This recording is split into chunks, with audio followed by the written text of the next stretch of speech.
And good afternoon. This is our daily episode 3740, 3741, and 3742. Alamin naman natin ngayon kung ano yung mga mensahe no sa araw na ito, and that will run 24 hours from today sa general reading. Sa gustong magpabook ng full private reading, leave a message or drop a comment.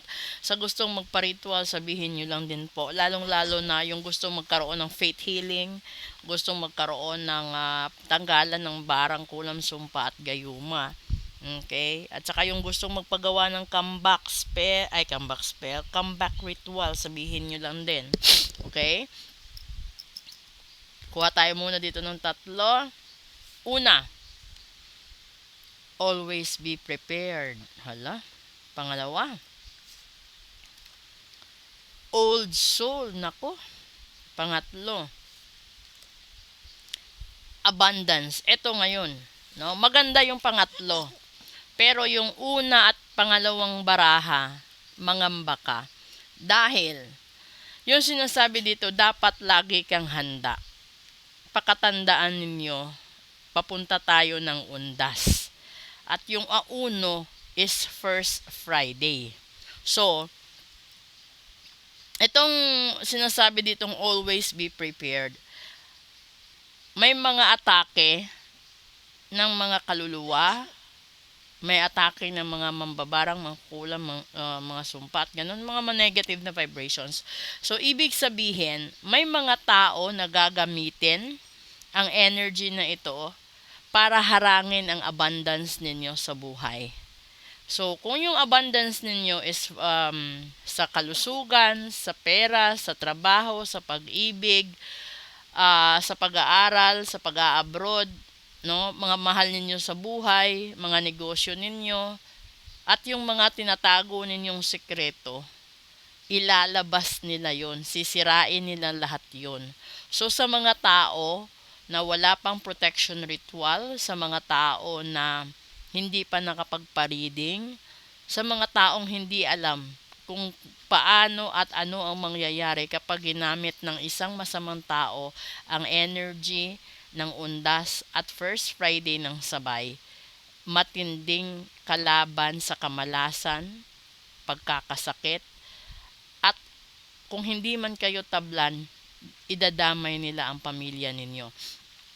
Kung kayo yung tipo ng tao na nasasaktan ng sobra dahil sa kung anumang factors na meron, 'di ba? Pwede kang masaktan dahil hiniwalayan ka, tinraidor ka, pwede kang masaktan dahil tinanggal ka sa trabaho na hindi mo naman kasalanan, pwede kang masaktan doon sa punto na nalugi ka dahil niloko ka ng partner mo sa negosyo, no? May mga ganon. Kung ganyan ang problema mo, magparitual ka bago ang Martes, na huling Martes ngayon, which is the 29. Kasi yung 29 na yan, ang gagamitin nila pang umpisa sa energy ng undas. So, yung huling pagkakataon ninyong magpa-reading, magpa-ritual, bago ang pasok ng energy ng undas is ngayon at bukas. So, kung gusto nyo ngayon magpa-reading kayo. Kung gusto nyo magpa-ritual ngayon, magpa-ritual kayo ngayon. At ganun din bukas. Kasi yung 29 is Tuesday at gagamitin nilang energy yan panghatak hanggang first Friday. Okay? So, ito yun. Haharangan nila ang swerte mo sa buhay, ang magandang kalusugan, magandang pagsasama sa relasyon, sa pamilya, sa kaibigan, sa trabaho, lahat yan asahan nyo. Sinasabi nito, always be prepared.